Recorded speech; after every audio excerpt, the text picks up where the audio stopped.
మిత్రులారా, ఈ జంట నగరాలలో దాదాపుగా ఒక 20-25 సంవత్సరాలు కనీసం పీజేఆర్ శకం నడిచింది.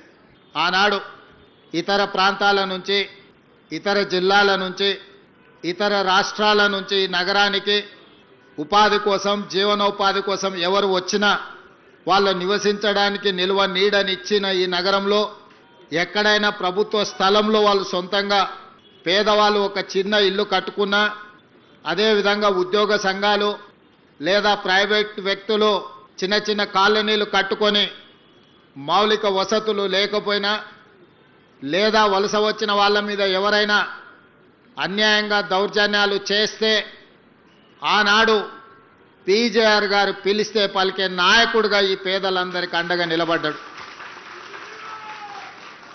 ఎప్పుడైనా, ఏ రాత్రి అయినా, ఏ పగలైనా పేదవాడికి కష్టం వచ్చిందంటే పలికే నాయకుడిగా, పిలిస్తే పలికే నాయకుడిగా పి జనార్దన్ రెడ్డి గారు ఎనలేని సేవలను అందించారు.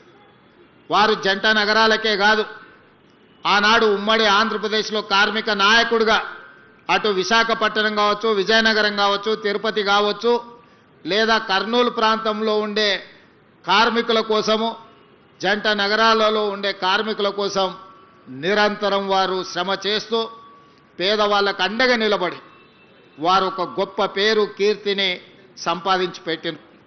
అదేవిధంగా 1994 నుంచి 99 వరకు సిఎల్పి నాయకులుగా వారు చేసిన పోరాటం ఎప్పటికీ జంట నగర వాసులు మర్చిపోరు.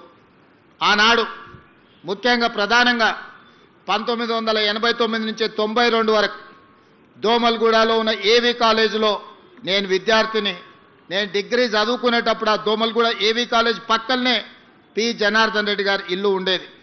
ఏ రోజు మేము కాలేజీకి వెళ్తున్నా వందలాది మంది పీజేఆర్ గారి ఇంటి ముందల పేదవాళ్ళు వారిని కలవడానికి, వారి సమస్యల్ని చెప్పుకోవడానికి వాళ్ళు ఎప్పుడూ పీజేఆర్ని కలిసేది.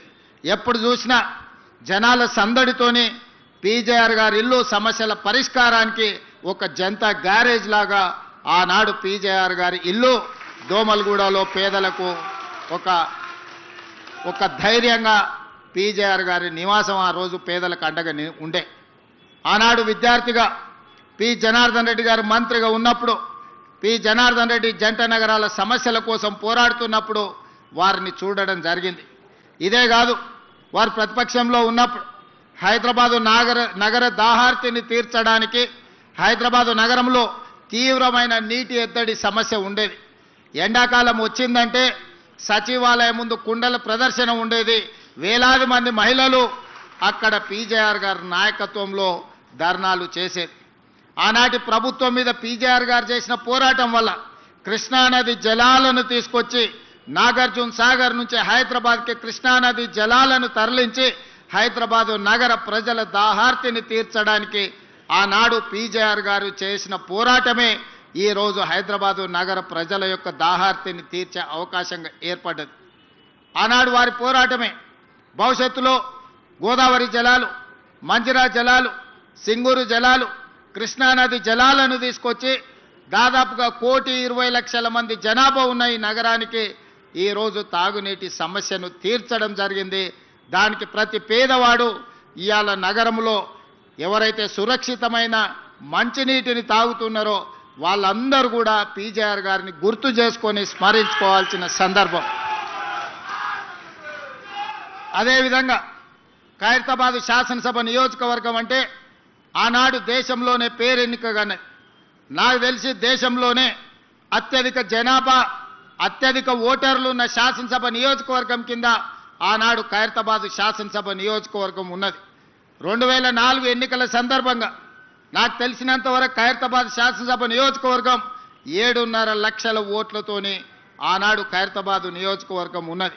అయితే ఈరోజు హైటెక్ సిటీగా మనం చెప్పుకునే ఈ ప్రాంతం అభివృద్ధి పదం వైపు నడిచి ప్రపంచ దిగ్గజ కంపెనీలకి ఇవాళ వేదికైన ఈ షేర్లింగంపల్లి, గచ్చిబౌలి ప్రాంతం ఆనాడు ఖైరతాబాదు శాసనసభ నియోజకవర్గంలో ఒక భాగమే అన్న సంగతి ఇవాళ మనం అందరం గుర్తు చేసుకోవాల్సిన అవసరం ఉన్నది. మిత్రులారా, ఈరోజు మనం హైటెక్ సిటీ అని పిలిచే ఈ హైటెక్ సిటీ 1992లో పీజేఆర్ గారు మంత్రి ఉన్నప్పుడు నేదురుమల్లి జనార్దన్ రెడ్డి గారు ముఖ్యమంత్రిగా ఉన్నప్పుడు, పెద్దలు పివి నరసింహారావు గారు ప్రధానమంత్రిగా దేశానికి సేవలు అందించినప్పుడు రాజీవ్ గాంధీ టెక్నాలజీ పార్కు కింద ఇక్కడ హైటెక్ సిటీకి మొట్టమొదట పునాది రాయేసి ఆనాడు ప్రారంభోత్సవ కార్యక్రమం పి జనార్దన్ రెడ్డి గారి నేతృత్వంలోనే పునాది రాయబడ్డది. ఆ తర్వాత కాలాంతరంలో దాన్ని మహారాష్ట్రకు తరలించాలని కుట్రలు జరుగుతూ కూడా పీజేఆర్ గారు అడ్డం పడి ఆ హైటెక్ సిటీని ఆనాడు రాజీవ్ గాంధీ టెక్నాలజీ పార్క్గా పిలిచిన ఆ సాంకేతిక నైపుణ్యాన్ని ఇక్కడనే వారు ఆపినారు. ఆ తర్వాత వచ్చిన ఆంధ్రప్రదేశ్ ముఖ్యమంత్రిగా చంద్రబాబు నాయుడు గారు బాధ్యతలు చేపట్టిన తర్వాత 1998లో రాజీవ్ గాంధీ టెక్నాలజీ పార్కును హైటెక్ సిటీగా మార్చి ఆనాటి ప్రధానమంత్రి అటల్ బిహారీ వాజ్పేయి గారిని పిలిపించి పెద్ద ఎత్తున అక్కడ అభివృద్ధి కార్యక్రమాలు తీసుకొచ్చి ఆనాడు సైబరాబాదు ప్రణాళికలు రచించి చంద్రబాబు నాయుడు గారు ఈ ప్రాంతాన్ని అభివృద్ధిని ఇంకొక స్థాయికి తీసుకెళ్లడానికి వారి కృషి చేసిండ్రు. ఆనాడు పివి నరసింహారావు గారు ప్రధానమంత్రిగా ఉన్నప్పుడు పి జనార్దన్ రెడ్డి, నేదురుమల్లి జనార్దన్ రెడ్డి గారు మంత్రిగా ముఖ్యమంత్రిగా ఉన్నప్పుడు వేసిన శిలాఫలకమే పునాది రాయే ఆ తర్వాత హైటెక్ సిటీగా మారింది. అటల్ బిహారీ వాజ్పేయి చంద్రబాబు నాయుడు గారి నేతృత్వంలో ఈరోజు ఈ ప్రాంతం అంతా విస్తరించింది. ఇవాళ ఈ ప్రాంతంలో ప్రపంచ దేశాలలో దిగ్గజ కంపెనీలైన అది గూగుల్ కావచ్చు, ఇన్ఫోసిస్, మైక్రోసాఫ్ట్ కావచ్చు, ఇట్లా చెప్పుకుంటూ వెళ్తే 500 ఫార్చ్యూన్ కంపెనీలలో 85 ఫార్చ్యూన్ కంపెనీలు ఇవాళ ఈ ప్రాంతంలో శేర్లింగంపల్లి నియోజకవర్గంలో వాటి కార్యక్రమాలు కొనసాగిస్తున్నాయంటే ఆనాటి ప్రధానమంత్రులు పివి నరసింహారావు గారు, అటల్ బిహారీ వాజ్పేయి గారు తీసుకున్న నిర్ణయమే ఈరోజు ఈ నగరం ఒక మహానగరంగా రాణించడమే కాదు, ప్రపంచ దేశాలలో ఉన్న దిగ్గజ కంపెనీలు ఇవాళ ఈ ప్రాంతానికి వచ్చినాయి. లక్షలాది మంది నిరుద్యోగ యువకులకు ఉద్యోగ ఉపాధి అవకాశాలు కల్పించినాయి. ఇదే కాదు, ఇవాళ ఈ తెలంగాణ ఆర్థిక ఆదాయంలో దాదాపుగా 60-65% నగరం నుంచే ఆదాయం వస్తుంది. ఆ ఆదాయమే ఈరోజు తెలంగాణ రాష్ట్ర అభివృద్ధికి మనం వినియోగించుకుంటున్నాం.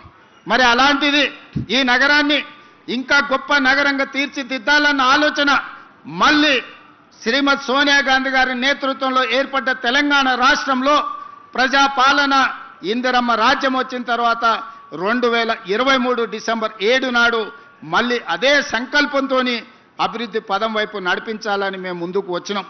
దాంట్లో భాగంగా అరకపూడి గాంధీ గారు కావచ్చు, మహేందర్ రెడ్డి గారు కావచ్చు, గద్వాల విజయలక్ష్మి గారు కావచ్చు, డిప్యూటీ మేయర్ కావచ్చు, లేదా వేదిక మీద ఉన్న చాలా మంది కార్పొరేటర్లు ఈ నగర అభివృద్ధిలో భాగస్వాములం అవుతాం, మీకు అండగా నిలబడతాం, మీరు చేసే ప్రయత్నానికి మేము సంపూర్ణంగా సహకరిస్తామని చెప్పి ఈరోజు ఈ ప్రజాప్రతినిధులందరూ కూడా ముందుకు వచ్చి ప్రభుత్వం చేసే అభివృద్ధి కార్యక్రమాల్లో భాగస్వాములు అవ్వడమే కాదు, వాళ్ళ అనుభవాలను, వాళ్ళ సూచనలను ఈరోజు ప్రభుత్వానికి అందిస్తున్నారు.